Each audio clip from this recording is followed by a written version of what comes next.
Welcome back guys, my self Piyush Goyal, company secretary from Jaipur. और दोस्तों, आज हम बात करने वाले हैं special audits under the GST framework. यानी स्पेशल ऑडिट्स डिपार्टमेंट क्यों कराता है, किन प्रोफेशनल्स को ये स्पेशल ऑडिट अलॉट करता है, और उसके पीछे जो है रीज़न क्या होता है स्पेशल ऑडिट कराने के पीछे, वो हम यहाँ पे जानकारी लेंगे इसके बारे में। और इसके पीछे जो रेगुलेटरी प्रोविजंस हैं उनको भी हम यहाँ पे कवर करने वाले हैं।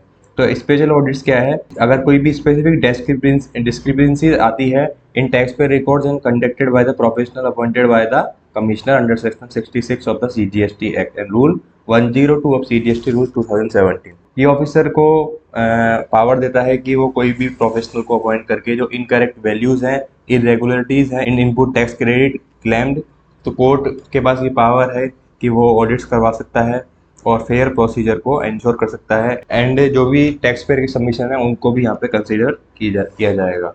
ठीक है, तो इंट्रोडक्शन ले लेते हैं। पहला तो स्पेशल ऑडिट जो है अंडर द जीएसटी एक्ट दी हुई है, ये इंश्योर करता है कि जो टैक्स पेयर के फाइनेंशियल रिकॉर्ड्स है उसमें जो डिपार्टमेंट है उसकी प्रॉपरली एक जांच कर सके। जब भी कोई डिस्क्रिपेंसीज उनको लगता है यहाँ पर हो सकती है तो उस केस के अंदर यहाँ पर पावर देता है। और रूटीन ऑडिट्स के जैसे रूटीन ऑडिट्स होती है उससे आगे जाके जो है ऑडिट्स जो होती है वो स्पेशल ऑडिट्स होती है। और ये स्पेसिफिक रीजन या स्पेसिफिक सर्कमस्टेंसेस होने की केस में ही करानी होती है।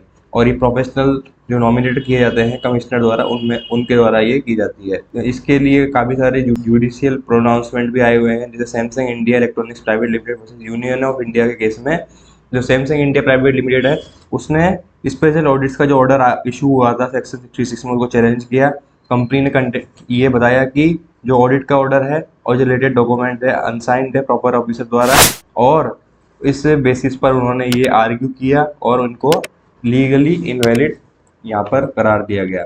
इसके बाद सैमसंग ने ये भी क्लेम किया कि प्रोफेशनल ऑफिसर के एडुकेटली कंसीडर नहीं किए हैं जो उन्होंने डिस्क्रिपेंसीज का रिप्लाई किया है ऑडिट के अंदर।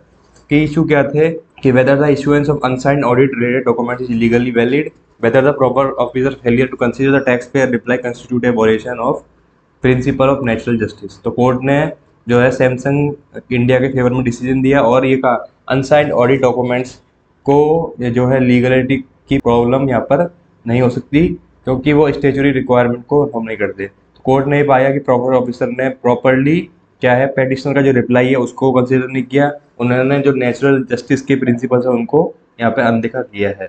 तो इस वजह से ये जो कोर्ट है उन्होंने सैमसंग इंडिया के फेवर में डिसीजन दिया।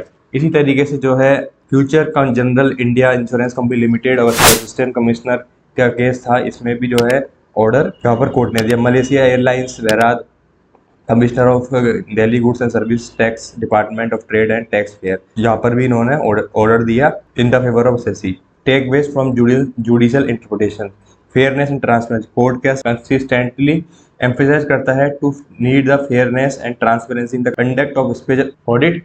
Tax authorities are required to provide taxpayer with adequate opportunities to present their case. Proper documentation, the validity of document issued during a special audit, such as audit report or directives, is critical. ठीक है, consideration of tax payer explanation. तो यहाँ पर court ने बहुत अच्छी ruling दी हुई है इन काफ़ी सारे केसेस में जो मैंने आपके साथ डिस्कस की। तो concept of special audit you will able to understand, and thank you very much for watching this video. If you have any query related to this, so you can also contact from the number given on the screen. Thank you very much.